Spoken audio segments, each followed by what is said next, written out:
Greetings, everyone. My name is Dr. Jay Singh, and I'm the founder of Publication Academy, your online training partner for higher ed career advancement and professional development. It's a pleasure to have you here with us today for this installment of our Career Pathways series, Exiting Academia. Today, we have a fascinating interview with Dr. Maria Garay, who successfully transitioned from completing a PhD in experimental psychology into the exciting industry vertical of entertainment. So let's go ahead and get right into it. Over now to our amazing Publication Academy interviewer, Dr. Gertrude Nantra.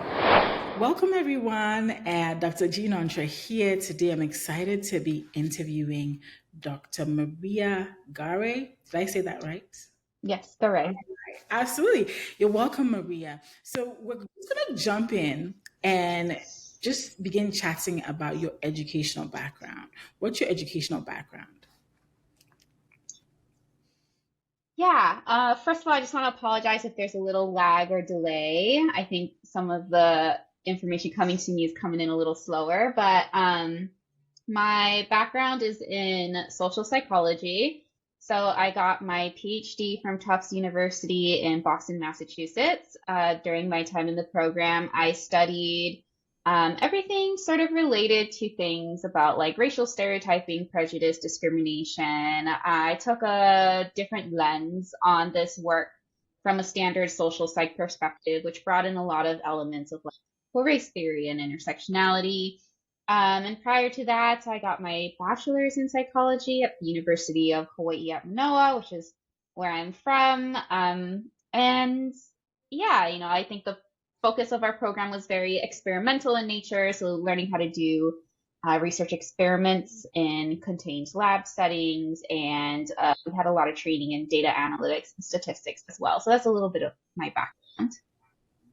Thank you for sharing that. And what led you to your decision to leave academia and pursue a career outside of academia? Yeah, so I actually entered my program wanting to be a professor. I wanted to pursue that tenure track route.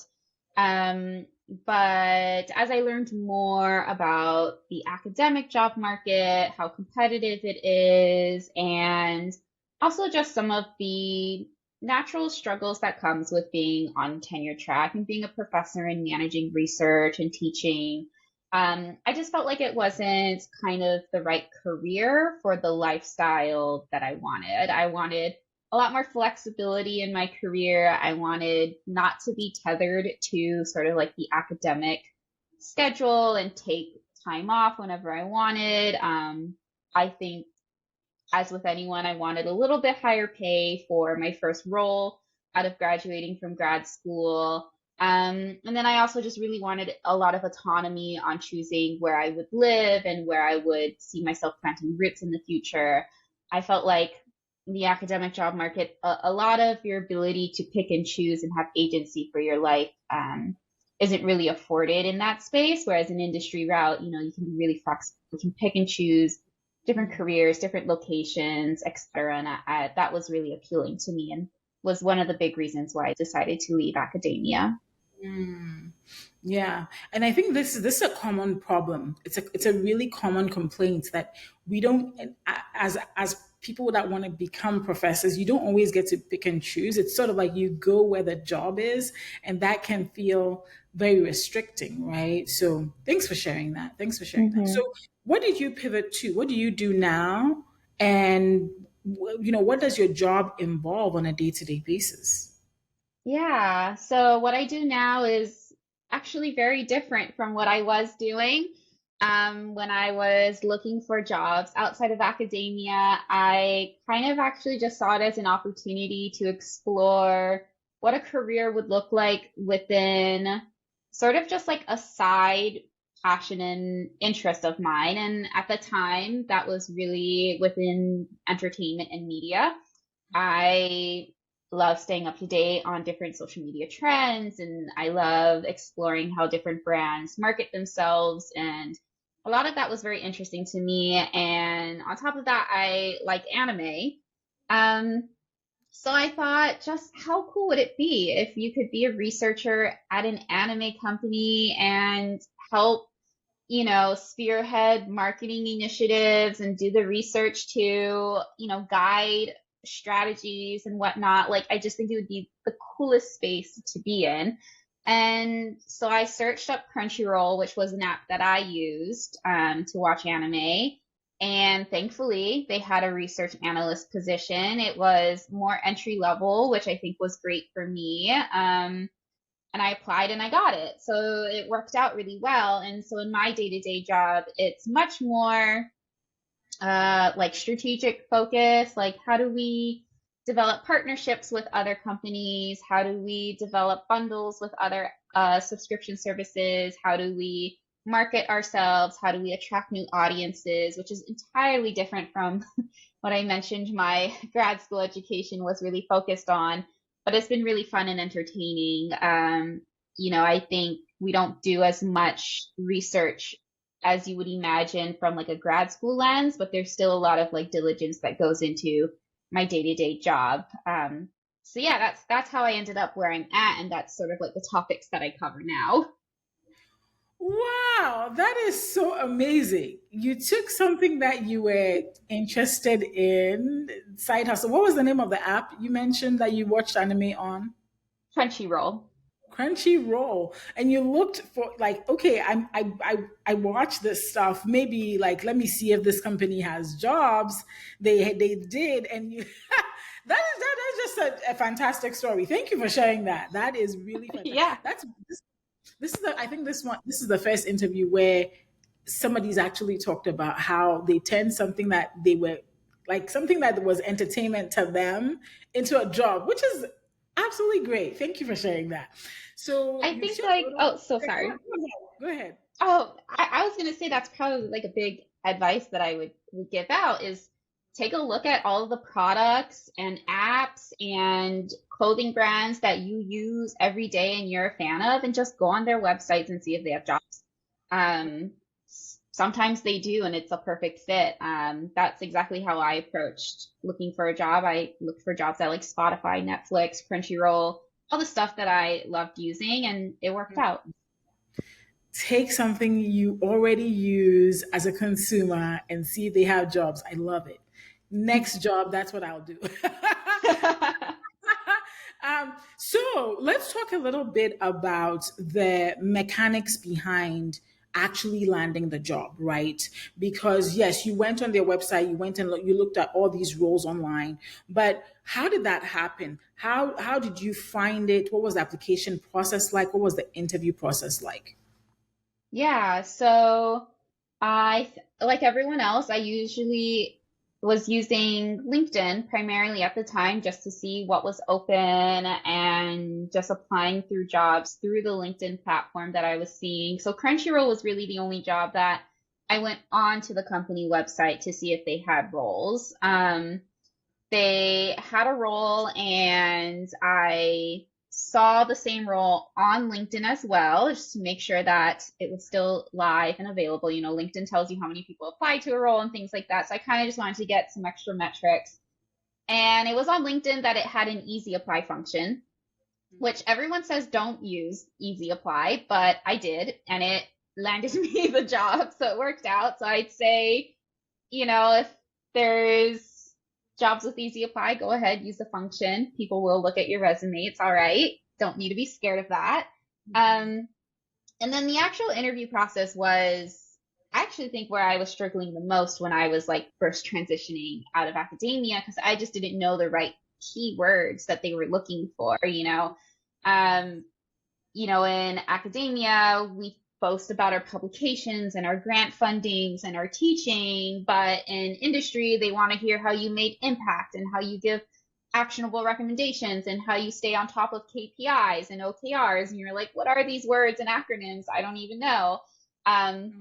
So to prep for interviews, I spent months prior to this reaching out to other communities that I knew were PhDs who transitioned to industry. And in those Facebook groups or forums or Slack channels, I asked to do mock interviews with people. So there would be other people who were looking to go into the same industry, career, or sector as I was. And we would set up an hour's worth of time and practice interviewing each other. So that was one thing I did to prepare for that. And the other thing that I did was I just absolutely immersed myself into the world of like industry research. So I would follow YouTube bloggers, TikTokers, like any social media platform with like an influencer who talked about their day-to-day lives in a research role. I was following them and listening to the keywords they were saying so that I knew how to approach those conversations when I was in an interview. And I think all of those things really help. So when I actually got into the interview process, I knew how to talk about my skills in a way that made sense for the person on the other side.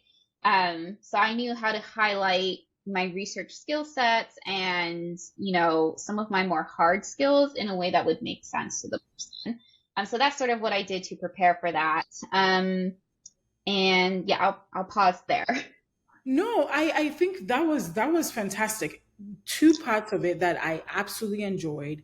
The fact that you said you joined groups. So are there specific Facebook groups or Slack channels that you could recommend to people to join? Yeah, so it's been a while, so I don't fully remember what their names are. I know the one on Facebook is something called like PhD to UXR. So that was for people getting PhD degrees and wanted to transition into user experience research. That was one group where I found a lot of people to do fake interviews with. And then I think the second one is called something like the Burnt Out Academic or something like that. And it's like a Slack channel that you kind of have to be invited into. But that was like another one that came up, and a lot of people will share like job postings and share their experience trying to transition out of academia into that one. I'll probably find the name and send it to you after our call just so that it's specific. Yeah, no, but that's helpful because number one, you joined communities where the conversations were happening. You set up mock interviews. And then the third part of it was you using social media to learn the keywords people were using. I feel like, of course, social media has its dangers and there's a lot of that research going on. But this is an example of the positive way social media impacts society because now you can learn what people are saying and then translate that into a job search process. And I think that was fantastic. Thank you. Yeah, and I can share the influencer's name as well with you after this call.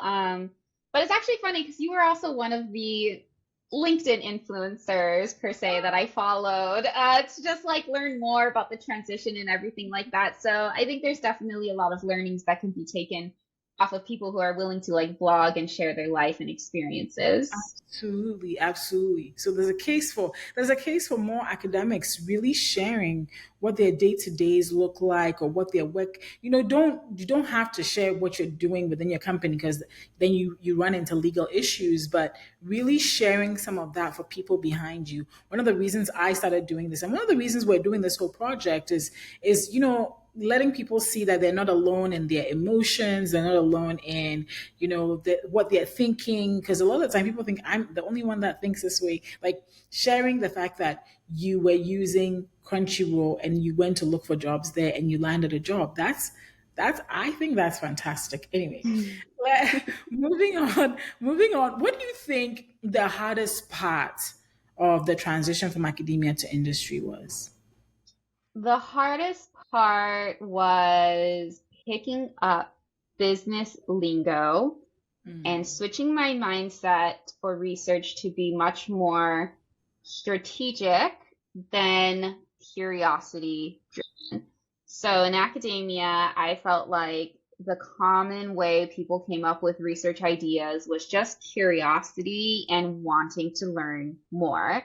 A lot of times people will see something, hear something, and they say, I think this could be an experiment, this could be a project, like let's explore this deeper, let's contribute something to science so that people can learn more about humans and whatnot. But in industry, your CFO and COO don't want to hear about this little curious idea you have. They want to hear about a project that's going to increase their subscribers, that's going to increase their revenue, it's going to increase their profit, it's going to increase the visibility for the brand. So how are we producing research in a way that's very strategic? And that was a big mind shift that I had to go through. And it was really about how I pitched projects and how I determined what was like the right approach for a project. You know, I couldn't just pitch things because I thought, well, it would be great if we did this for this group because it would have some kind of like social impact or good. It had to be much more like, we should do this for this group because it's an untapped audience and we have a lot of total addressable market value here. And so just like changing the words and everything, that was a big learning. And I still don't think I'm quite great at it. I still have room to grow, but I think that was a massive learning curve when I transitioned. Hmm. And but the first step to being great is always realizing that you don't have to be the smartest person in the room, and that you're there to learn. So that's great. Yeah, the lingo. The lingo, I totally agree with you. And so the lesson here is be patient with yourself. You will learn it. It's just, Yes. yeah, it's hard in the beginning. What transferable skills from your years in academia have been most valuable to you Yeah. in your job? Hmm. hmm I think all the hard skills I learned. So if you're in a program where you're learning data analysis, statistics, data visualization, all of those skills came in handy. I was able to actually set myself apart a lot of the times in other interviews I've done by stating that I was a researcher who did have like a data science foundation because of my PhD program's training. And that's something that not a lot of other researchers can say. Um, so definitely any hard skill you get from your program is definitely going to be beneficial and definitely something you want to highlight. It's definitely going to pay off. And some of the more soft skills that I think kind of go unnoticed but have tremendously benefited me in my job is when you do academic collaborations with other researchers, you get really good at project management and managing other people's expectations about a project and making sure that the project stays in scope so that you can get it published. And all of those skills you do managing different collaborators on a project immediately transfer into an industry setting. You're going to be managing other stakeholders' expectations. You're going to be making sure your project stays on scope. You're going to be making sure it finishes on a certain deadline. You might even manage outside third-party vendors and making sure that they get a project done. And all of that project management we do as grad school, I think we take for granted because it really helped when I transitioned into industry.